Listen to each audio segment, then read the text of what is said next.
This is View from the Top. I'm Modele Sharafa Yusuf, and I'd like to extend a warm welcome to you. Markets are pushed and pulled in different directions by forces which are outside an organization's immediate control.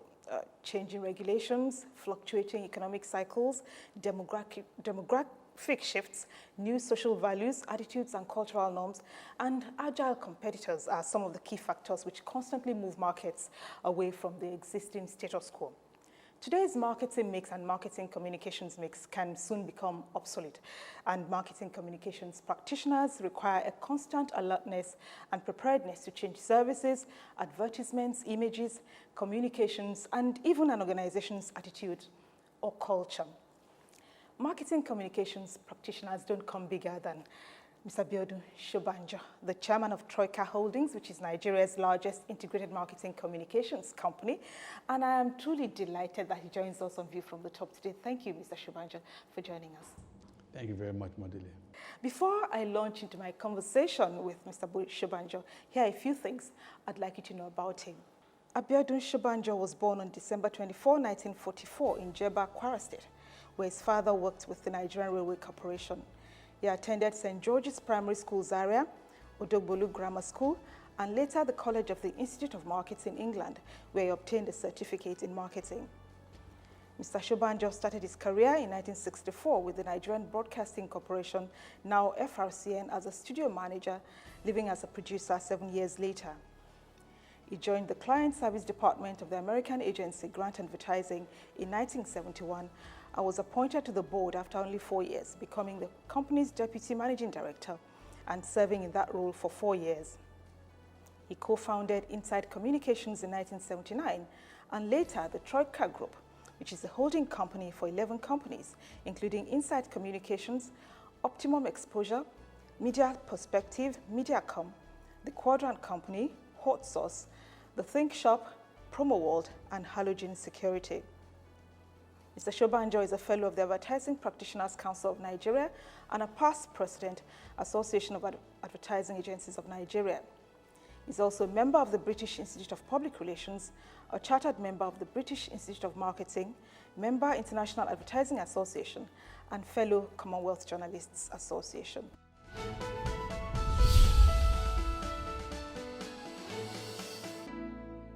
Your company says it's building the future.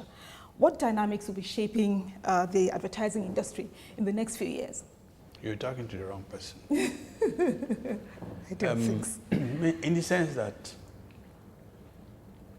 the future of this business is clearly going to be in the hands of people who are much, much younger than I am. So I think, from what I hear and what I see, that digital is going to change the future of marketing communications. In fact, it is already doing so. There was a growth spurt in the advertising industry in the mid-2000s, which was attributable to the recapitalization or exercise by banks and the liberalization of the telecoms industry. What, in your opinion, are the next key areas of opportunity in this business? Well, telecoms is still going to play a very major role.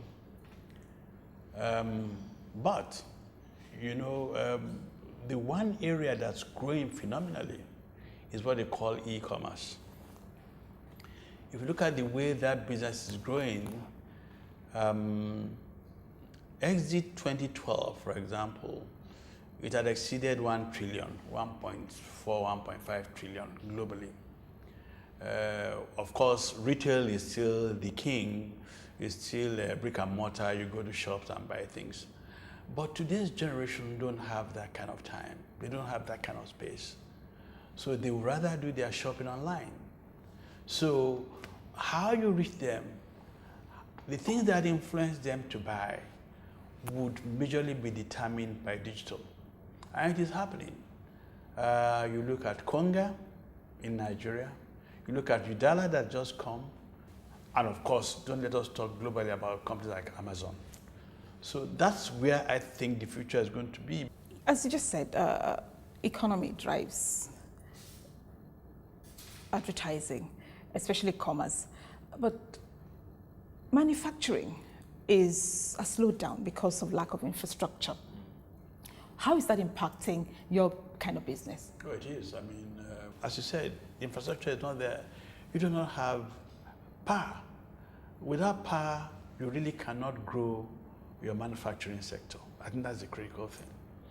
And there's a whole lot of hope that this government would at least lay the foundation for us to begin to address this massive problem that Nigeria has had to contend with over the years. And of course, you know that once we have power, then that creates opportunities for other industries to also start, particularly the small and medium-scale enterprises, which in fact, in most economies, is the backbone of the economy, you know. So we talk about unemployment and all that kind of thing. All people leave university, they roam in the street, they can't find jobs.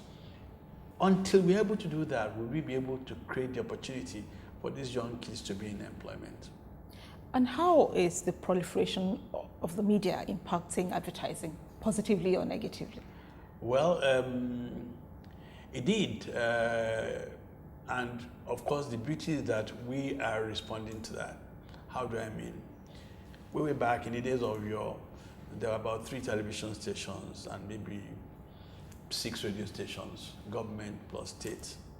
Today, they run in their hundreds. So you really cannot, the audience is fragmented, as it were. So it's a much more dynamic environment. So the client's money has to be properly spent. And you cannot spend that if you do not have quality people who have a whole lot of resources in helping you to track that consumer and to make that consumer buy. So quite frankly, it's a far cry from when I started this profession some 40 years ago or so to what is happening now. In talking about clients, I find that what agencies can do for the client is very dependent on what the client wants them to do. How can the client get the best from an agency? I think how am I going to say that?